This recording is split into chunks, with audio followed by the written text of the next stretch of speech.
Olá, alunos, tudo bem com vocês? Vamos para mais uma aula de Geografia e hoje a aula é o módulo 24, Urbanização Brasileira, em que vamos trabalhar um pouco sobre as questões de desigualdade, principalmente a nível regional, e vendo algumas relações sobre a rede urbana brasileira. Esse é um conteúdo que ele está revendo aqueles conceitos principais de urbanização e que ainda nós vamos ter mais uma aula para tratar sobre algumas questões do Brasil. E por isso, então, eu vou seguir mais ou menos o material de aula nosso para que a gente não se perca aí, pelo menos na parte dos conteúdos. Bom, essa imagem de abertura, ela mostra um prédio espelhado de São Paulo e mostra que favelas do outro, né, como a gente está vendo essas favelas, né, ele acaba mostrando a desigualdade social.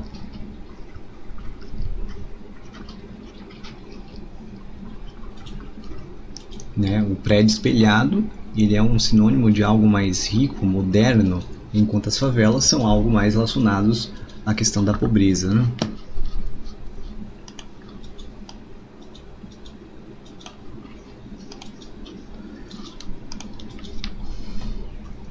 E aqui nós temos uma imagem também de São Paulo, né? Essas fotos são muito bacanas. Depois eu coloco o nome da pessoa que é o responsável pela foto. E aqui nós vamos tratar então sobre os seguintes aspectos, né? Regiões metropolitanas, a urbanização regional desigual, a hierarquia urbana, cidades globais, né? Revendo esses conceitos do qual nós já tínhamos abordado anteriormente, naquela primeira aula de urbanização. E aí veremos um pouco da evolução da rede urbana brasileira, tá? E eu não vou ficar seguindo exatamente esses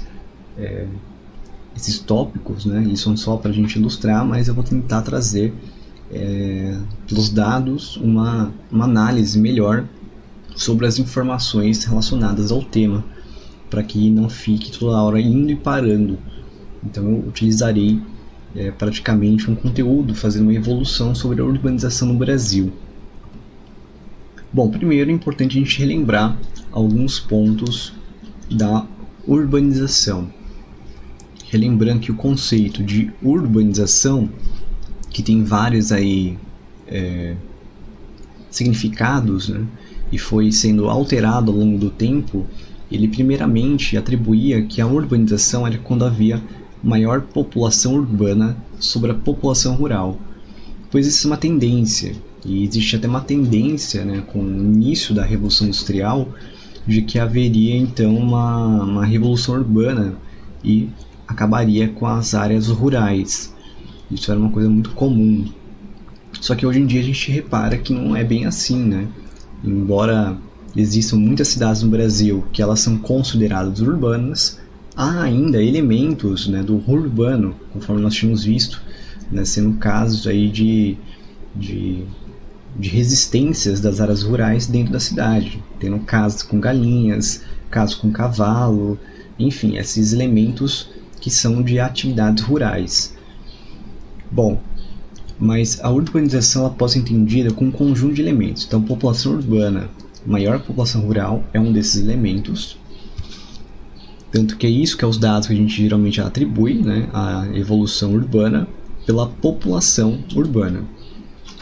Urbanização também está associado com a expansão da cidade, ou seja, o crescimento dela, que será no sentido periférico, será no sentido de marginalização de um ponto se deslocando para outros. Tendo também aí a ampliação de infraestrutura, né, como aí transporte, limpeza pública, luz, água e esgoto, isso tudo que não existe nas áreas rurais, né? Isso aí fica responsabilidade dos donos de terras realizarem, por exemplo, aí a questão de água, esgoto e também de luz, né, muitas vezes para se fornecer. E existe nessas regiões o predomínio de atividades não agrícolas, né, que a gente atribui então ao setor secundário e ao terciário, somente o setor primário que não estaria então relacionado. Lembrando que isso é uma ideia de um crescimento de urbanização. Existem ainda as resistências, né, de algumas atividades que não são nada comparadas às áreas rurais. A pessoa que tem galinha, né, nas casas, na cidade, não vão comercializar o frango exatamente, né, e nem os ovos em grande quantidade. Geralmente é para se manter a tradição, né? Então, lembrando que o setor primário é relacionado ao setor agrícola e a extração também. O secundário é a indústria e o terciário, serviços e comércio. Essa imagem vocês já tinham visto. Vocês lembram qual que era o nome desse processo qual nós estamos falando? Conurbação. Quando há um crescimento, né, das áreas urbanas incorporando as áreas não urbanizadas, né? E aqui a gente vê então uma área antes e uma área depois. Na área antes temos uma área urbana A e aqui nós temos uma área urbana B. No meio dessas duas áreas são as áreas não urbanizadas, que depois, com o tempo, a área urbana A e a urbana B vão crescer tanto que vão começar a incorporar essas regiões não urbanizadas, tendo aqui o crescimento então da área C, né, que seria então essa área conurbada. E isso é um termo que a gente utiliza muito para como se deu o crescimento de muitas cidades no Brasil, né, que sobretudo se deram nesse sentido, né, de incorporando essas áreas não urbanizadas, né. E a conurbação, ela não é uma coisa que consegue visualizar claramente, pois muitas vezes não existe então uma facilidade para perceber os limites, né, de uma cidade e quando começa a outra cidade. É praticamente como se estivesse tudo junto, em conjunto. Isso aqui é muito mais fácil entender em São Paulo, né, que aí a gente vai ver o crescimento das cidades periféricas, né, e conforme a gente vai ver até no vídeo que eu já tinha mostrado, que esse processo de conurbação ele vai incorporando e obviamente de forma desigual, né, tendo um movimento desigual e combinado. Desigual porque ele vai ter uma área rica e uma área pobre, e combinado porque vai se dar ao mesmo tempo. E aqui nós temos uma outra imagem mostrando, acho que é uma imagem feita, né, digamos de forma abstrata, não é nada feito pela prática, mas dá uma ideia muito sobre o que é a densidade urbana, né, mostrando aqui as áreas de densidade, né, repare como essa região está mais afastada, mas pode se dar o processo de conurbação, né, sendo no sentido periférico, aumentando cada vez mais, fazendo com que até a região comece a ser adicionada, né, incorporada, né, e aí toda essa região que não tem essa urbanização, ela começa a ser então adicionada. Lembrando que esse vídeo aqui mostra sobre a urbanização em São Paulo, como ela vai se dar um crescimento nesse sentido periférico e fazendo esse processo de conurbação, adicionando áreas nesse processo de movimento desigual e combinado. E reparem que a partir dos anos 50 começa a crescer mais ainda a chamada rede urbana, e nos anos 70 começa a crescer mais ainda descontroladamente a cidade de São Paulo. E a gente vai relembrar um pouquinho sobre esses momentos históricos, a partir de 1940, analisando um pouco sobre essas transformações. Bom, para isso então eu trouxe aqui essa tabela, né, que é do IBGE, e a gente vai acompanhando os dados de 1940 até 2010 sobre as grandes regiões brasileiras. Então a gente está incorporando aqui região norte, nordeste, sudeste, sul e centro-oeste. Em 1940... Opa, cliquei no botão errado. Em 1940, nós temos aqui o início da industrialização, né? Lembrando que em 1930 começa Getúlio Vargas no poder, que começa a incorporar então o processo de industrialização no Brasil, né, que já estava se dando a começar um pouquinho no início do século XX, né, e Getúlio Vargas será o responsável então por alterar a diretriz política e econômica do Brasil, fazendo então um maior incentivo para a questão da industrialização. E para isso então eles começam, né, a se desenvolver, gerando então o início da industrialização. E ao mesmo tempo o Brasil ele não parou, uma vez que começou a industrialização, a só incentivar a indústria e deixar de lado o setor agrário, né? Lembrando que até hoje a agricultura se mantém muito forte com o agronegócio. E nessa época, em 1930, né, existe ainda uma grande atividade da cafeicultura. A cafeicultura ainda vai se tornar muito importante para o Brasil. E a cafeicultura ela vai promover, né, o nosso processo de interiorização das regiões do Brasil. Inclusive, na região do estado de São Paulo, o interior começa a ser desenvolvido nesse momento da cafeicultura, né? Eu vou trazer um vídeo para vocês na próxima aula mostrando um pouco sobre esse desenvolvimento, mas já adiantando então que a cafeicultura vai levar o processo, né, de construção de ferrovias. E aí, a partir desse momento, que começa o crescimento das cidades no sentido aí próximo às ferrovias, né, que vai ser uma forma de infraestrutura que vai então dar essa possibilidade de intermediação, de acesso às pessoas, tanto a produtos como também a pessoas. E vamos perceber aqui a diferença da região sudeste, né, como um polo central da economia, tendo aí próximo de 39%, né, simulando esses dados em porcentagens evidentes. Isso é porcentagem. Enquanto a média no Brasil seria 31%, né? Então vejam que o Sudeste está mais avançado. Já as demais regiões a gente percebe que não estão tão avançadas, como o caso aqui do Nordeste com 23,42% e o Centro-Oeste com 21,52%. Né? E essas informações estão aqui são relativas à década, tá? Então isso aqui é relativo à década de 40 e não só a Centro-Oeste. Aqui eu trouxe uma imagem para vocês do Largo da Sé e a Catedral sendo construída em São Paulo, né? Tendo aqui então a Catedral sendo construída. Para quem já foi para São Paulo, né, já pegou até metrô, inclusive, nós temos aí a Praça da Sé, que é o Largo da Sé, como é melhor chamado, né? Ele acaba sendo um local histórico muito importante e também palco, né, de grandes mobilizações sociais, né, como o caso de Diretas Já, que lotou esse Largo da Sé. E essa região sempre foi muito valorizada antigamente por ser uma região extremamente importante na região de São Paulo. E hoje em dia ela está desvalorizada, né, porque existem muitas pessoas drogadas, pessoas de rua no centro, e acaba sendo um local então extremamente complicado. Está obviamente no centro da cidade, né? Então é um local muito importante. E vejam só as imagens, que bacana, né, da década de 40, como era a época, né, e como estava a urbanização, vamos assim dizer. E olha hoje em dia como está a imagem da Catedral da Sé, né, assim, as pessoas aqui mostrando então os prédios maiores como se deu. E evidente hoje essa urbanização está muito mais intensa.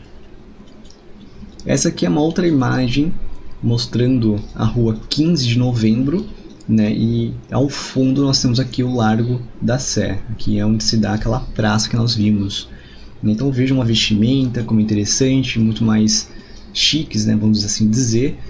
E aí nós temos, né, prédios que ainda eles se mantêm, a maioria, né? E essa é a imagem da rua 15 de novembro, né? Aí não sei exatamente para onde está apontando, provavelmente está do outro lado. E aí é uma região que é extremamente importante para a história de São Paulo. Na década de 50, nós percebemos que há um processo de desenvolvimento da rede urbana no Brasil e também da metropolização. O que é a metropolização? É o crescimento das metrópoles, né? Tendo mais inclusive o crescimento de São Paulo e do Rio de Janeiro. Essas duas metrópoles vão crescer muito. Bom, e por que houve esse desenvolvimento da rede urbana no Brasil na década de 50?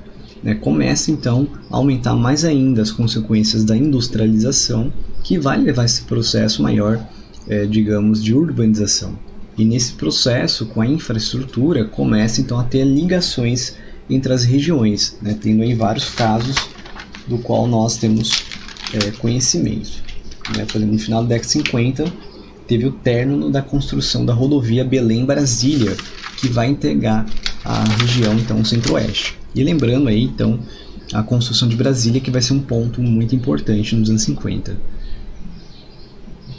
E aqui nós vemos que a região sudeste ainda se mantém como a maior, sempre acima da média, a média seria 36%, e a região sudeste com 47%. Vejam aí que a região nordeste com 26,4%, e aqui a região centro-oeste com 24,38%. Bom, aí pulando 2 décadas, nós chegamos aqui em 1970, em que nós temos então um período em que vai ter o êxodo rural, ou melhor, o auge do êxodo rural. O êxodo rural, que é a saída de pessoas da área rural para a cidade, para a parte urbana. E aí esse auge do êxodo se dá sobretudo a um grande processo de maiores possibilidades de desenvolvimento na cidade, que os anos 70 São Paulo vai ser totalmente diferente, e São Paulo então vai ter uma grande revolução urbana. Lembrando que o Brasil também estava vivendo aí um pouco antes o milagre econômico durante a ditadura militar, que isso levou uma euforia, e o Brasil, com grande investimento de transnacionais na região e de grandes empréstimos, levou então uma grande atração para aquelas metrópoles do Brasil, sendo que nos anos 70 começa a ser até desenvolvido aí as chamadas regiões metropolitanas, que nós vamos falar depois. Bom, pela imagem nós vemos aqui que 72% de urbanização na região sudeste, ou seja, atingindo um número muito elevado, sendo aí então o maior nível de urbanização nesse momento. E reparem só uma coisa, dos anos 60 para os anos 70, o quanto evoluiu. Essa evolução é muito grande. E aí depois ela vai perder essa velocidade. Os anos 80 vai ser conhecido já como um período em que não vai ter tanto crescimento. Por exemplo, 57 a 72, olha só quanto teve de crescimento. E de 72 a 82, repare que começou a diminuir o crescimento. De 82 a 88, diminuindo cada vez mais. Ou seja, a diferença de um ano para outro, ela foi diminuindo. A região nordeste, reparem aqui que ela vai chegar a 41,81. Então reparem como a região, por exemplo, centro-oeste, que era a região mais baixa, digamos assim, em quantidade de urbanização, ela começa a crescer nos anos 60, tendo nos anos 70 uma urbanização maior, com 48%, do que a região nordeste. Então nós temos aqui casos de mudanças de desenvolvimento regional. Bom, outra coisa importante também da região sul do Brasil, que eu não tinha nem falado dos outros, mas pegando aqui em 1950, o porquê que o sul começou a desenvolver muito também, Por que teve isso? A região sul do Brasil, lembrando que é a primeira região em que vai ter o processo, principalmente relacionado à modernização agrícola brasileira. E essa modernização conservadora que nós teremos, ela vai incentivar então os maquinários. E esses maquinários vão fazer com que a população rural perca seus empregos e vão cada vez mais para a cidade.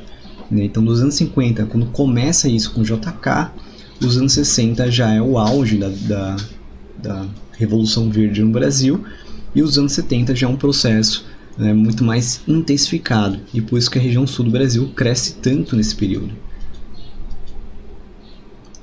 Bom, aí nos anos 70 começa a desenvolver uma rede técnica né, tendo aí uma integração de transportes. Lembrando que o JK também, o quanto ele pensava em desenvolver o Brasil pela via rodoviária, e isso vai estimular também uma rede de infraestrutura que vai facilitar, digamos, essa incorporação.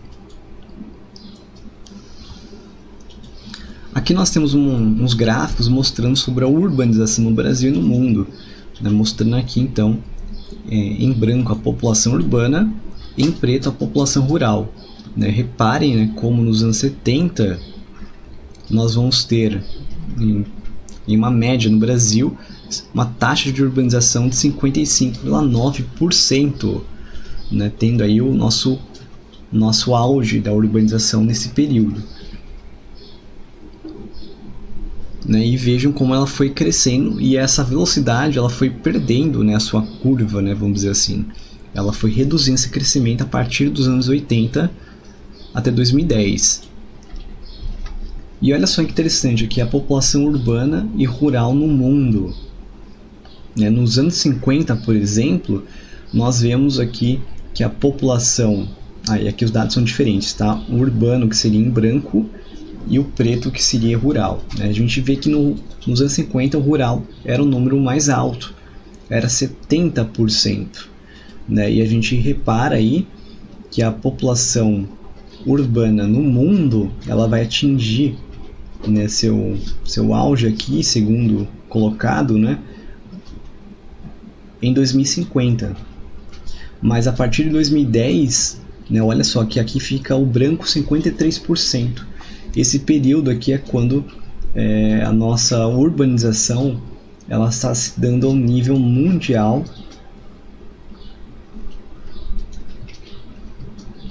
em que o urbano tornou-se maior que o rural.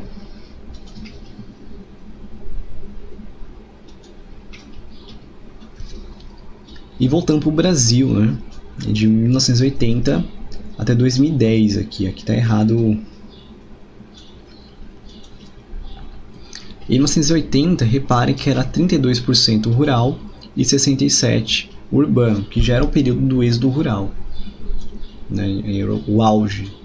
E a partir aí de 2010, vejam que esse aumento foi se dando, e olha só que hoje nós temos apenas 15% na área rural, né, que ainda é uma área que está resistindo, e cada vez mais nós estamos diminuindo essas áreas rurais. Mas lembre-se que elas nunca vão acabar, elas não vão zerar, mas vai ter, obviamente, uma discussão sobre como se dará essa absorção da área da cidade com o campo.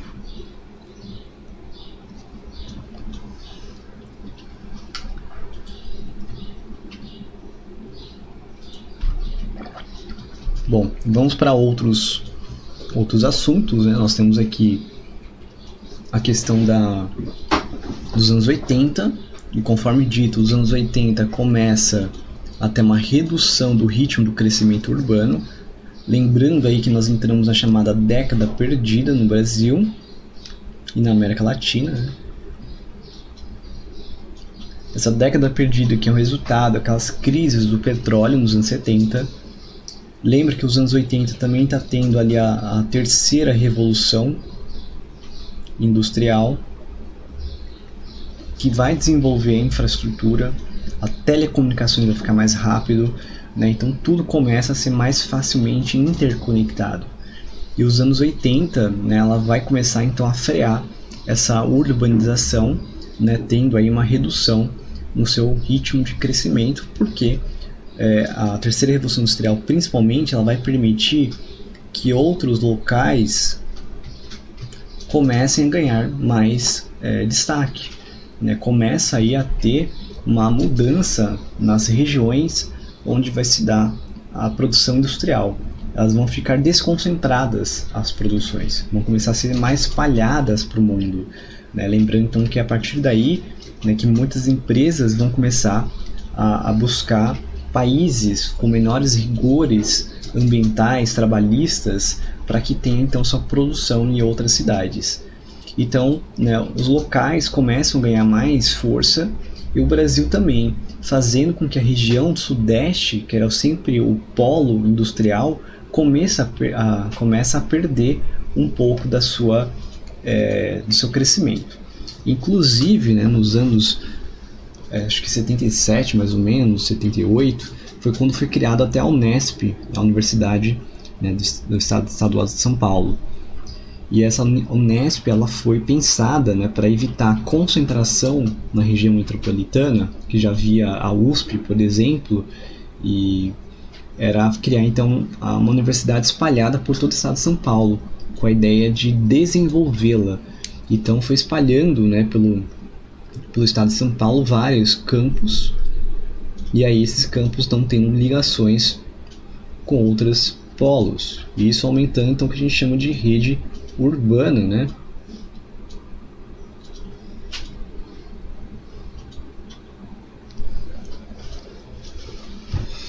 E assim então desenvolvendo mais e mais, e aí isso estão tirando um pouco o foco da região central, da região, né, da capital de São Paulo. E aí isso começa então a espalhar mais para o interior, né, desenvolvendo então outras cidades, né? E aí lembrando que o processo de desconcentração industrial também está associado a esse fator do qual estou falando.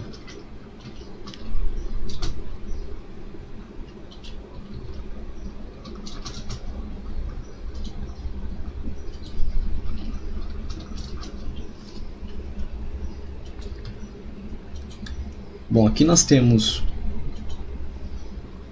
um vídeo com a evolução das cidades, né? Não sei se ele vai retomar. Não, né? Só deixa eu mexer aqui.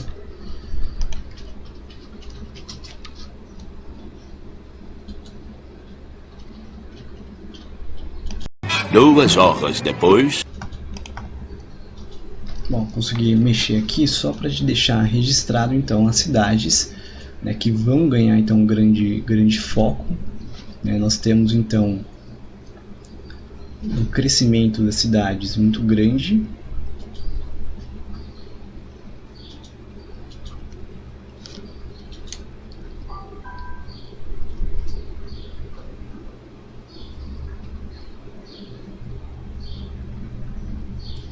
né? E repare como nos anos 70 vai ser um ano que vai crescer muito mais ainda as cidades, né? Vejam como cresceu bastante, lógico, 2000 vai se desenvolvendo cada vez mais, né? Então esse crescimento está associado ao contexto também da terceira revolução industrial, que vai favorecer então o espalhamento, assim, digamos, das cidades, que aí o interior do Brasil começa a ser mais densamente ocupado e mais densamente desenvolvido. Então a urbanização ela atinge aqui também seu auge.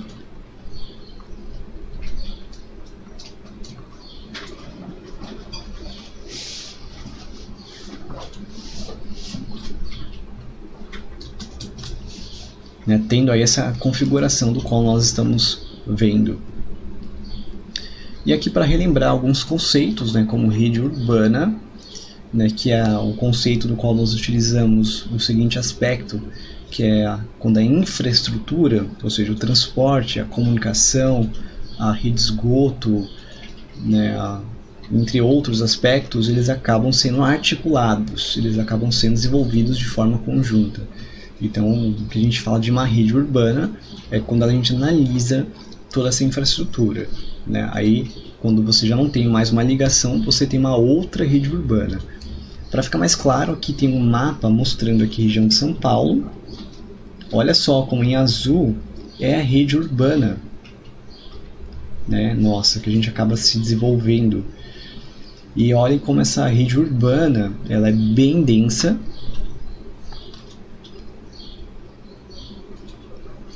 E aí, se a gente comparar, por exemplo, com Mato Grosso, né, nós temos uma rede urbana menos densa.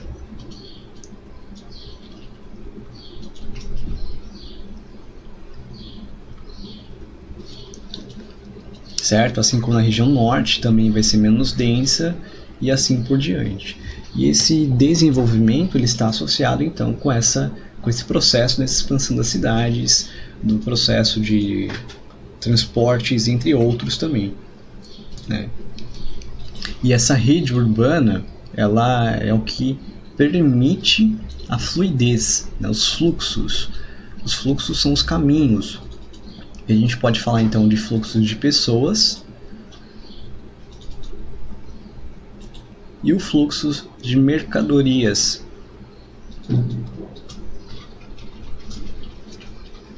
Certo? Lembrando aí que a região sudeste e a região sul do Brasil, ele tem a chamada região do meio técnico científico informacional, que é onde acaba tendo essa rede urbana extremamente densa. Então, se a gente observar ali um mapa, olha só como ali a região sul e sudeste estão praticamente com maior densidade, com maior concentração. Isso é um ponto muito importante destacar. Outro conceito importante que a gente fala sobre as chamadas metrópoles. O que é a metrópole? É aquela cidade que exerce influência sobre o espaço geográfico, tendo então um maior investimento, às vezes tendo um destaque na saúde, na economia, e a gente pode então relacionar que existe uma hierarquia de influências que nós vamos tratar, que aí seria a hierarquia da rede urbana,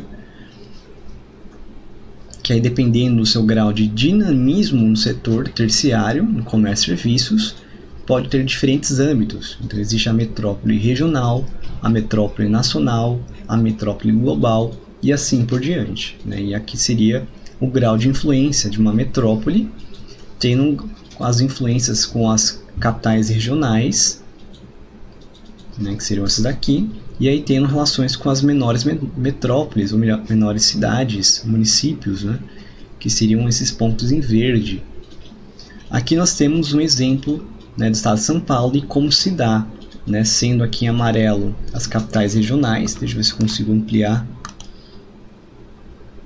Consigo.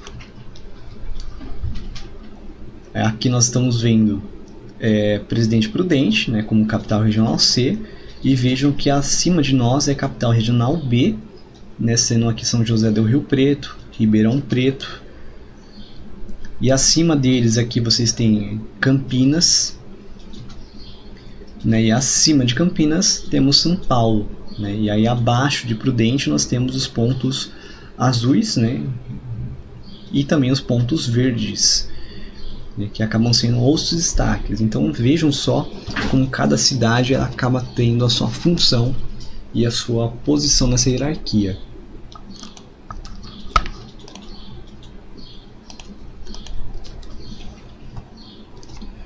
E aí nós chegamos à parte da hierarquia urbana, então, que nós já tínhamos falado, que está relacionado então com esse processo da hierarquização urbana, que está relacionado então com a qualidade e a quantidade de serviços.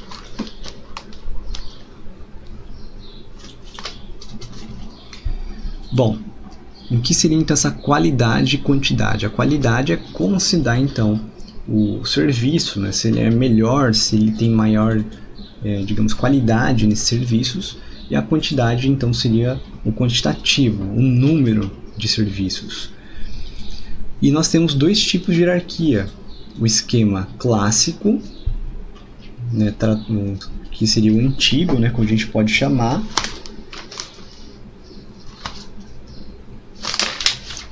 e aí o outro esquema que seria o atual,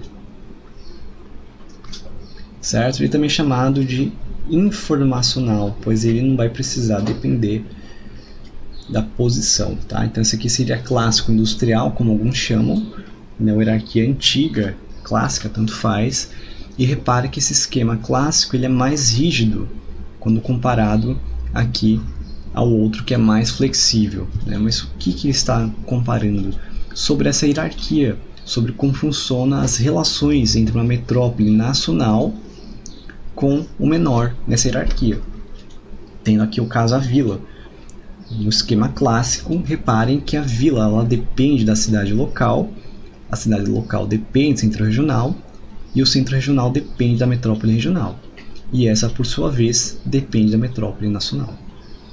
Hoje em dia, nós temos já uma evolução, porque como a gente viu com a terceira revolução industrial, que ela vai ser informacional também, ela vai permitir então que não precise, né, dessa necessidade de depender da localização, né? Não depende exatamente então de estar mais próximo aos locais. Os locais mais afastados eles conseguem também ter relações.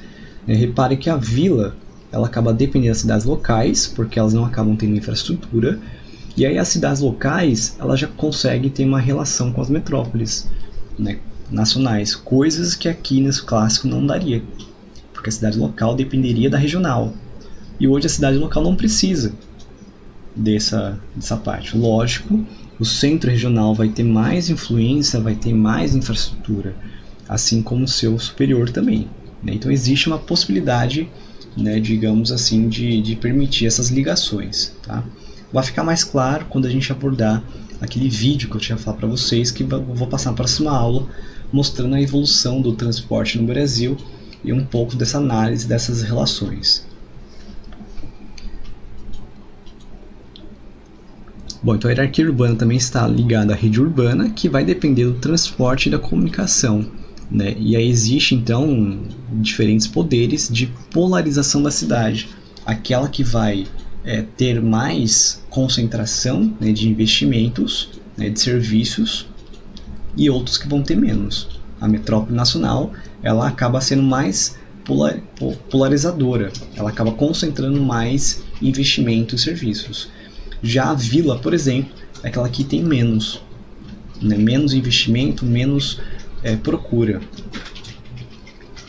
E não podemos esquecer, né, desse esqueminha que está relacionado também aos países desenvolvidos e países subdesenvolvidos.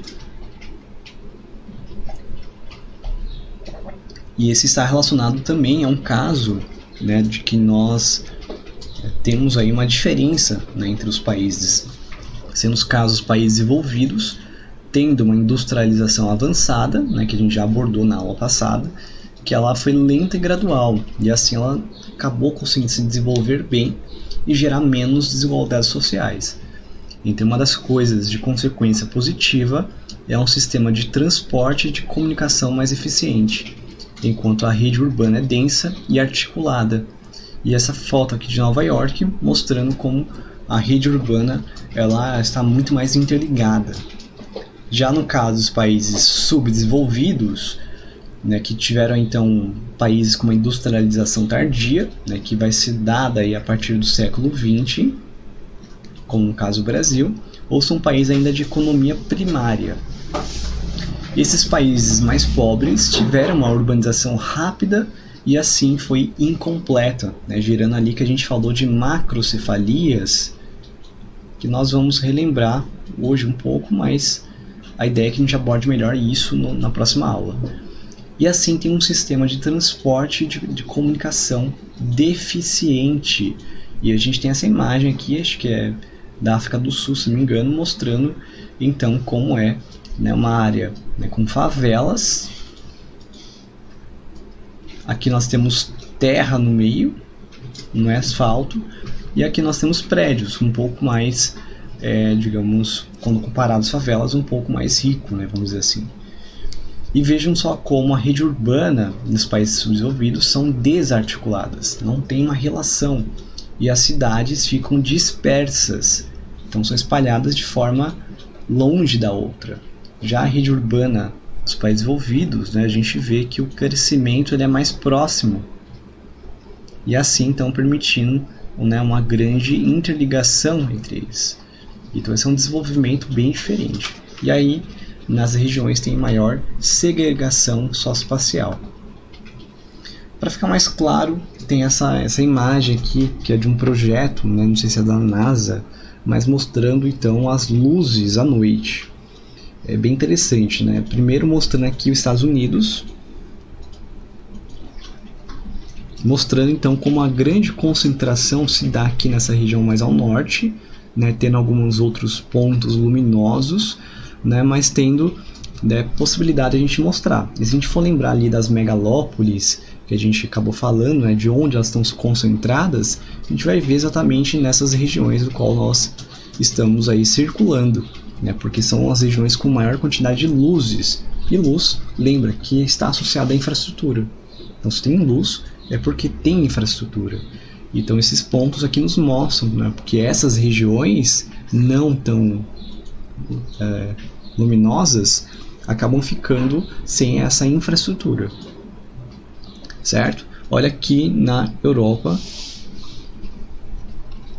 as regiões onde mais concentra, a gente consegue ver esses pontos isolados, né? Lembrando que a urbanização dos países europeus ela é bem diferente dos demais, né? E sem sombra de dúvidas, as cidades como Paris que não chega a ter quase aí 2 milhões de habitantes, enquanto a gente espera-se que as capitais sejam extremamente com maiores populações. E aqui nós vemos no Brasil, né, onde a gente vê um apagão praticamente, vê aqui somente onde há o maior foco de concentração, o que a gente tem na nossa megalópole, né, que aí pega São Paulo e Rio de Janeiro, né, que a gente tem a imagem ampliada aqui, mostrando então essa concentração de luzes somente nessa região, e ficando então um vazio de luzes no Brasil.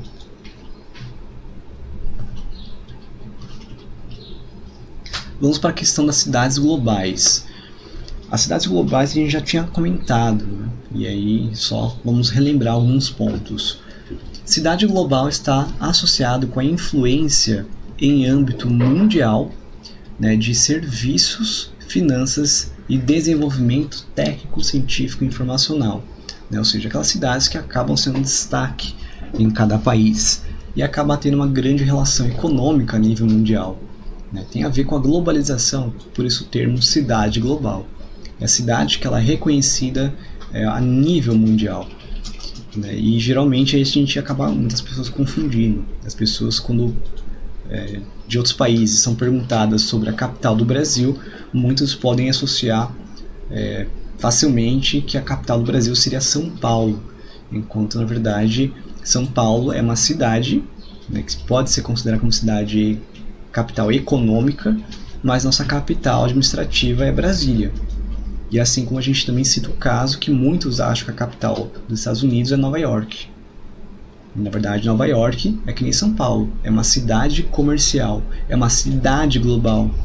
Já a capital dos Estados Unidos é Washington. Então, reparem só a diferença que existe nas noções do senso comum.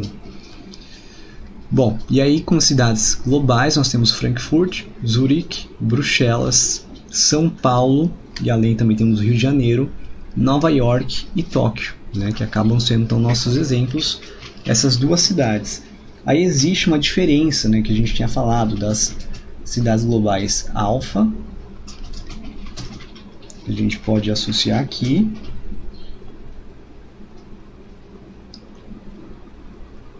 Temos beta e também existe o gama, né? Só que aqui, só para a gente ilustrar, a cidade de São Paulo seria alfa, o beta, que seria um pouco menor, seria o Rio de Janeiro.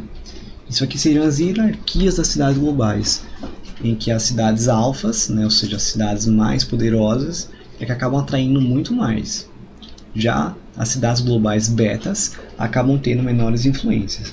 Nós chegamos até a abordar também sobre isso em outros momentos.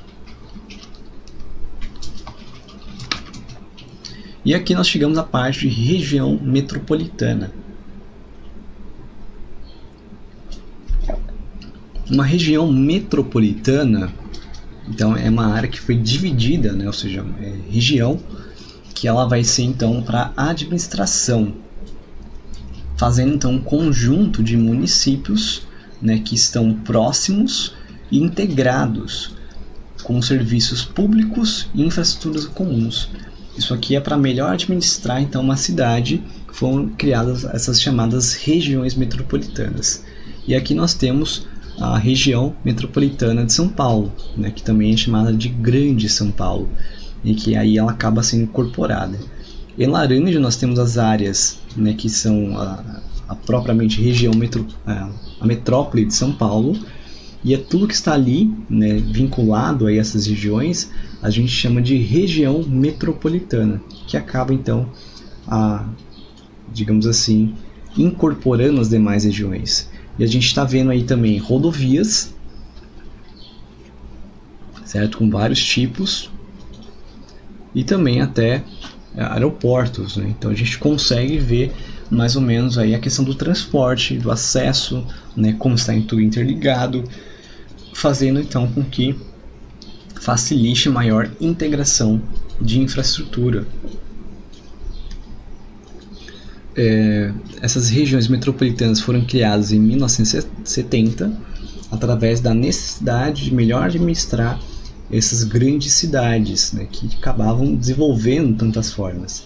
E aí pensa que uma pessoa de uma cidade aqui, ó, como Taboão da Serra, e quer ir para São Paulo, ele tem que ter um transporte então que leve dessa região, ou assim como Tapicerica da Serra, né, temos aí outras regiões, Vargem Grande Paulista, estou procurando uma específica aqui, Osasco, Francisco da Rocha, Francisco Morato mais acima, Guararema, né? Todas essas regiões vão ter então um transporte que vão ligar até o centro de São Paulo mais facilmente, né? Embora estão um pouco mais longes, mas elas estão totalmente vinculadas a essa região.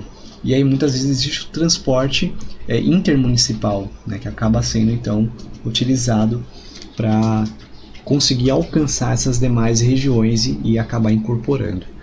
Bom, e nós temos aqui outros exemplos, né, de regiões grandes, né, que são as regiões metropolitanas, como a chamada Grande Rio de Janeiro e a Grande São Paulo, né, e nós temos 57 regiões metropolitanas. Aqui essa imagem satélite mostrando então o local que é a densidade que fica praticamente em São Paulo, né, que pega exatamente essa região, se a gente for observar e comparar as imagens. E aqui nós temos a do Rio de Janeiro, tá? E a do Rio de Janeiro tem até um infográfico bem legal aqui, que depois vocês podem procurar, que ele vai mostrar a evolução então da região metropolitana do Rio de Janeiro, né? Que ela começa a ser espalhada aqui e ela vai se expandindo cada vez mais no sentido periférico, né? E aqui a gente consegue ver também uma imagem satélite mostrando então onde que fica o local, né, do Rio de Janeiro, e aí as áreas de densidade urbana que a gente conhece. Bom, temos aqui também a chamada região integrada de desenvolvimento, né, sendo aqui o caso do RID, que seria então, né, do Distrito Federal. Aqui é um mapa com as regiões metropolitanas, mostrando então onde estão localizadas, né, e o grau de integração, né, digamos, de importância econômica, mostrando como São Paulo e Rio de Janeiro acabam sendo importantes. E aqui estaria o caso do RID, né, que nós estamos abordando, que também é uma região metropolitana, só que aqui ela tem esse nome de Região Integrada de Desenvolvimento Distrito. E essa região então ela acaba sendo muito importante, né? Além dessa nós temos aí, até esqueci de mencionar, do Piauí ao Maranhão, e também tem ali de Paulo Petrina e Juazeiro, né? Que seria Pernambuco até Bahia. E nós temos 3 RIDs.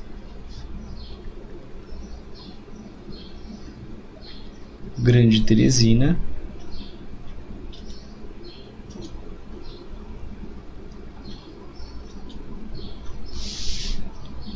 Polo Petrolina e Juazeiro, e nós temos a do Distrito Federal.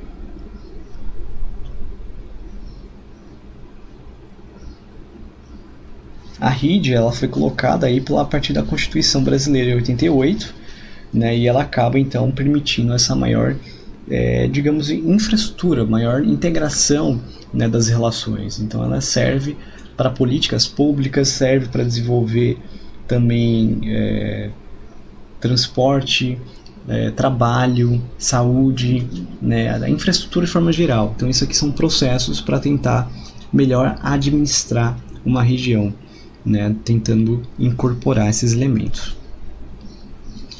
E aqui nós chegamos ao final, né, que são as imagens que nós vamos trabalhar principalmente na próxima aula, mas que já está relacionado, né, porque o Brasil ele começa nos anos 80 a ter esse maior crescimento, né, das cidades, e esse processo começa a ficar mais em evidência, esse processo de desigualdade.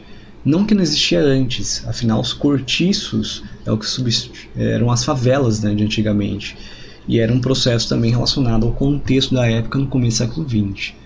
E agora a gente começa a ter mais crescimento desses chamados aglomerados subnormais, né, que são as favelas, as altas construções, em que ficam aqui destacados aqui nas imagens, né, aqui a favela inteira de Paraisópolis, né, aqui fica também a favela de Paraisópolis, nessa imagem, né, do lado esquerdo, e aqui um condomínio luxuoso na região do Morumbi, que é a clássica foto mostrando a desigualdade, né, da área rica e da área pobre, né, que aí fica então esse contraste. Enfim, mas a gente vai falar melhor sobre isso na próxima aula, porque quando a gente vai falar também do processo, né, de desmetropolização, né, que será uma consequência também por conta desse contexto. Mas enfim, a gente continua então na próxima aula. Em qualquer dúvida, estou à disposição de vocês.